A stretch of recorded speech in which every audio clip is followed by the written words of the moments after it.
What's good, YouTube? It's your boy, Blue Blood Sports TV, back at y'all with another one. So, another sparring story, should I say, regarding undefeated 3-division world champion, superstar boxer, who at one point in time simultaneously held the WBA super title at 130, WBA regular title at 135 and 140 in Gervonta Tank Davis. Undefeated, 27 wins, no loss, no draw, 25 big wins by way of knockout. He's 27 years of age, 5'5" with a 67-inch arm reach. With that said, Gervonta Tank Davis is viewed as the cash cow from junior welterweight on down, 140 on down. Some may even say he's becoming the face of the sport of boxing, right? Gervonta Tank Davis is a superstar. Gervonta Tank Davis has a massive name in the sport of boxing. Gervonta Tank Davis is a wanted man. Gervonta Tank Davis, by the fans and boxing pundits and media, they want him to fight the best opposition available. Now, he signed a legendary retired Hall of Fame iconic superstar boxer, retired 50-0, the man known as Money, Floyd Mayweather Jr. Okay, Gervonta Tank Davis and Mayweather Promotions and the PBC, Premier Boxing Champion, founder advisor Al Heyman. That's where he does business. But it's viewed as Gervonta Tank Davis not fighting the best opposition out there. One guy in particular is undefeated, undisputed, lightweight world champion, superstar boxer, Devin the Dream Haney, who has 28 wins, no loss, no draw, 15 wins by way of knockout, 23 years of age, 5'9.5" with a 72-inch arm reach.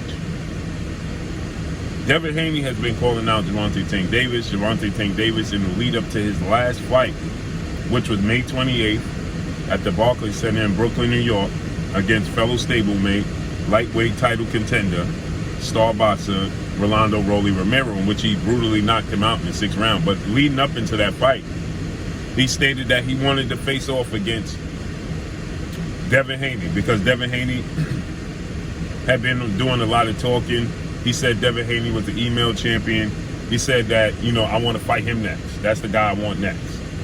Also, Gervonta Tank Davis was saying that he wasn't happy with his situation with Mayweather Promotions and that he wanted to part ways. It was his last fight with Mayweather Promotions. His contract was up, so he was going to move on, okay, after the fight with Rolly, and said that was the only reason he was even fighting Rolly was because it was an in-house fight, right? So with that said, we know he now re-signed with Mayweather Promotions. He's back with Floyd Mayweather. He's back with Mayweather Promotions CEO Leonard Ellaby, and he's a hot commodity. But the fight with him and Devin Haney just seems like it's not going to come to fruition. Now, Devin Haney has a history with Gervonta Tank Davis. The reason for me to saying all this is because they had 2 glorified sparring sessions. First sparring session, Devin Haney and his father, trainer, manager, CEO of DHP, Devin Haney Promotions, Bill Haney, they admitted that Tank Davis got the best of him in the first sparring session. But in the second sparring session, when 4-division world champion superstar boxer Adrian the Problem Broner brought Gervonta Tank Davis to Las Vegas at Mayweather Gym with doghouse rules against Devin Haney, it's being reported widely that Gervonta Tank Davis, he quit in that sparring session with Devin Haney. Now, people saying that Gervonta Tank Davis was out of shape, he wasn't in shape, wasn't in the best of shape, and Devin Haney got the best of him and he quit. And the proof of that is that Adrian Broner's father had a wager with Bill Haney and he paid up, right? You ain't gonna pay up if there's nothing to pay up for, if you came out on the right side. And Devin Haney, he's stated that after that, Tank Davis had reached out again saying, let's do it again in sparring. And Devin Haney, he's admitted, he said that Tank Davis did reach out, but he told Tank Davis, I ain't trying to spar you. I ain't no sparring partner, but we could do it when it counts under the lights with no headgear and smaller gloves on in front of the world. And he said that Gervonta Tank Davis never responded to that. So, obviously, there's a history there. Well, now there's another report that Gervonta Tank Davis has quit in sparring with rising prospect in Brian Norman Jr. Okay? There was reports that they had 2 sparring sessions, just like Devin Haney and Tank Davis, and in Atlanta at Mustafa's gym, and Gervonta Tank Davis got the short end of the stick again, and he quit again. And Brian Norman Jr., who's an undefeated rising prospect in the sport of boxing, he worked Gervonta Tank Davis, and Gervonta Tank Davis, once again, he quit, right? So now it's becoming an ongoing thing that people are saying that when you get in the best of Gervonta Tank Davis, he will quit, okay? You even had in his last fight with Rolly Romero, Rolly was saying that he witnessed Gervonta Tank Davis get frustrated and quit a few times, okay? So Brian Norman Jr. is 22 wins, no loss, no draw, 19 wins by way of knockout. He's 21 years of age, 5'8" with a 72-inch arm reach, okay? And so he's out of Decatur, Georgia. So his father, Brian Norman Sr., was once a boxer, and he discussed and gave a very, very detailed intel as to what happened, right, with that sparring session. He even gives dates, locations, and times. He stated it was a Monday and a Wednesday is when they sparred. He gave dates, right? So let's listen to what he had to say. And he said that Gervonta Tank Davis is a quitter. And many people feel like after that sparring session, and Floyd Mayweather was privy to that sparring session, that he has no interest in putting him, with Floyd Mayweather's privy to the sparring session between Devin Haney and Gervonta Tank Davis, and Floyd Mayweather has no interest in putting him in the ring with Devin Haney because of that sparring session. And because Devin Haney, he grew up in the gym with Floyd Mayweather, under Floyd Mayweather. He was somewhat groomed by the Mayweathers. He was trained by Roger, Jeff, and Floyd Sr. and Floyd Mayweather Jr., right? He grew up in that gym. Where Gervonta Tank Davis, he grew up in the Upton gym with Coach Calvin Ford and Coach Kenny in Baltimore. He was discovered by Floyd Mayweather by Adrian Broner, okay? Adrian Broner brought Gervonta Tank Davis to Floyd Mayweather's attention, okay? So Devin Haney is homegrown. Gervonta Tank Davis is not, okay? And so many people feel like because of that, you know, he has the Mayweather style, Devin Haney. He's big, he's athletic, he's a pure boxer, that Floyd Mayweather's keeping him away. And so now we have another situation where somebody else is giving details as to why Gervonta Tank Davis quit. So let's listen to what Brian Norman Sr. had to say regarding this. Now, you know, the excuses come, man, it was Monday. Man, he was partying last night, he was sleep. So he's saying that Brian Norman Jr. got the best of him, right, in the first session, which was a Monday, and he's saying that they was running excuses, and Tank was running an excuse that he was out partying, he was hanging out, he wasn't in shape, and we're going to run it back on Wednesday. So he's saying they had these excuses as to why he was why Brian Norman Jr. was getting the best of him. And he gives Gervonta Tank Davis his props. He says that he fights in spurts, but that's not going to work with high-level opposition, right? He somewhat does that as a professional, excuse me, and when it counts, and, you know, when he's having a real fight. You know, and my son for the interviews and shit, you know what I'm saying? So that's what happened. Now, after that first day, so now, you know, the excuses come, man, it was Monday. Man, he was partying last night, he was sleep, all that old bullshit, right? We coming back Wednesday, and he said we come back Wednesday. Shit, they gonna be there Wednesday, right? We tell everybody else again. Everybody coming them up again. They coming there Wednesday, of course, no videos, no everything else again. We're getting That's another thing. He stated that when Tank realized he was sparring Brian Norman, B. Norm Jr., he said when he pulled up, he had a whole camera crew. And then once he realized it was Brian Norman he was sparring, he didn't realize so they sparred 3 times. So he's saying the first time B. Norman got the best of him. The second time he had called Coach Mustafa and asked him for some work down in Atlanta, and they didn't know, Tank wasn't aware that, Mustafa wasn't aware that they had a history with Brian Norman Sr. and Jr., and he called Brian Norman Jr. to come give Tank work, not aware that they had history already from the first time. So when Tank got there, he didn't know who it was, and when he saw him, he came with a whole camera crew, and when he realized it was Brian Norman Jr., he started to tell everybody, no cameras, turn the cameras off, and he even turned his off. So Brian Norman Sr. said, well, why can't, he said he went on Facebook Live and said, why can't we record when you came with an entire professional camera crew? And he said, no, he said they had a little spat and they decided that they're just going to cut the cameras off. So listen. My son commits to whoop his ass. And shouts out to YSM Sports. Go check out YSM Sports Media. You can check this out on YSM Sports Media.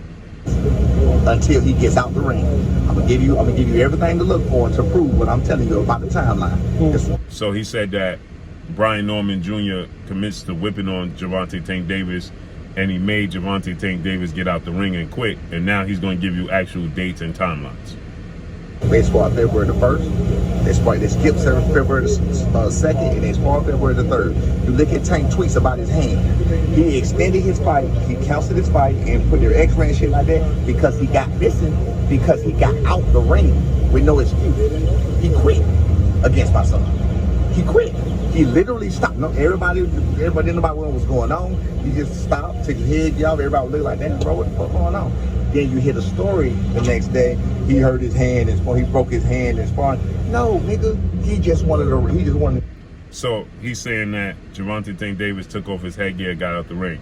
Now, I remember that time when Gervonta Tank Davis was saying he messed up his hand, he broke his hand, and postponed his fight.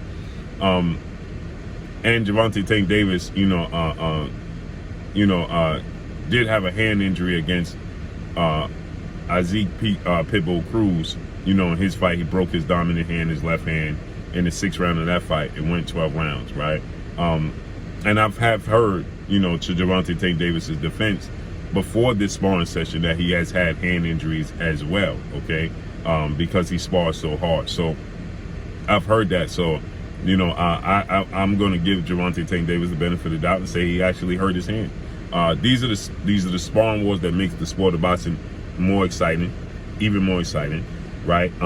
And now he's getting a label in sparring that he's quitting, and people are starting to say that's why he don't want to fight the best opposition absolutely available. And so with that said, this is interesting, right? Because one thing for certain, two things for sure. Gervonta Tank Davis, when you turn the lights on, he shows up and he shows out. Period. Right? When you turn the lights on, he show up and he show out. Now, people are going to say, well, he's showing up and showing out. But look at the opposition that he's competing against. He's not competing against the best opposition available. So that allows him to show up and show out. Right? And again, he's not fighting the worst opposition. Right? Is he fighting the absolute best opposition there is? No. Right? I think that at 135, you got Devin Haney. He's the best in the division. You said you wanted to fight Devin Haney. I think that fight should be made. They're talking about Gervonta Tank Davis facing off against undefeated, lightweight, junior, welterweight, Mexican superstar title contender, King Ryan Garcia, in his next fight. But we don't know if it's going to be at 135 or 140. Ryan Garcia and his promoter, Oscar De La Hoya, saying it got to be at 140. Floyd Mayweather is saying it got to be at 135. So that's a major hurdle. We don't know if it's going to come to fruition. But again, Ryan Garcia is not the best lightweight in the world. He's not the best junior welterweight in the world. Okay, so even if a fight took place at 135, Devin Haney is the best lightweight in the world, not named Gervonta Tank Davis. And he's saying he's available to fight Gervonta Tank Davis. Then also, obviously, we have two-time Olympic gold medalist, 3-division world champion, former unified lightweight world champion, Ukrainian superstar boxer, Vasil High-Tech Lomachenko, right? And Vasyl Lomachenko, right? He's viewed as, top 2. Some people say he's still the best lightweight, but his situation is uncertain. But he did announce that he's coming back in October, so we don't know about Lomachenko. But then you look at the junior welterweight division. You have former, now undefeated, undisputed junior welterweight world champion, British superstar boxer Josh Taylor. He's viewed as the best junior welterweight. Then you have Regis Rougarou Prograis, former IBF junior welterweight world champion, who's been calling out aggressively Gervonta Tank Davis. Okay, and now you have former unified lightweight world champion, superstar boxer, who's moving up to junior welterweight, and Teofimo Lopez. He's moving up to junior. So is Ryan Garcia viewed as the best? No, he's not. He's viewed as a social media mogul, somebody who can attract attention because of his social media followers that don't translate to the sport of boxing. Because if it did, his numbers, he would have sold out the Staples Center, now the Crypto Arena in Los Angeles. That's his hometown. He didn't sell it out, sold out half the stadium. He doesn't make big money in the sport of boxing, and he never fought on pay-per-view. Canelo Alvarez has a huge social media following, and his numbers translate. He does big pay-per-view numbers, he sells out the arenas, and he makes big money. Ryan Garcia is the polar opposite. He makes less money than Devin Haney, less money than Teofimo Lopez, less money than Gervonta Tank Davis, less money than Vasyl Lomachenko, and he's never fought on pay-per-view. Never. Now, some people could say Devin Haney never fought on pay-per-view. No, he hasn't. But Devin Haney's making big money, and he's well accomplished. He's the undisputed champion. He's never fought for a world title, nor obviously has he ever won a world title. So how is he highly sought out? So with that said, is Gervonta Tank Davis fighting the best opposition? No, he's not. Right? But he show up and show out when the lights come on. So obviously we're going to have to see what happens if you ever get in the ring with Brian Norman Jr. when it really counts, and if you ever get in the ring with Devin Haney when it really counts. Can't wait. So let's see how this all unfolds and plays out. But Brian Norman Sr., he gives details as to when Gervonta Tank Davis quit. He said February 3rd, he quit. So let's see how this unfolds and plays out. But that's all I got for y'all. Make sure you hit the like button. Drop a comment in the comment section. Let me know what y'all think. Y'all already know what it is. It's your boy Blue, Blue Blood Sports TV. Hate, like, comment, and subscribe. You haven't subscribed, hit the subscribe button, hit the like button, hit the bell icon to get all the new notifications. Follow me on Instagram at Blue Blood Sports TV, all one word. Y'all already know what it is. Shout out to the entire LDBC. Shout out to New Media. Shout out to Black Media Row. Make sure you like your shitty videos. That's all I got for y'all. Peace.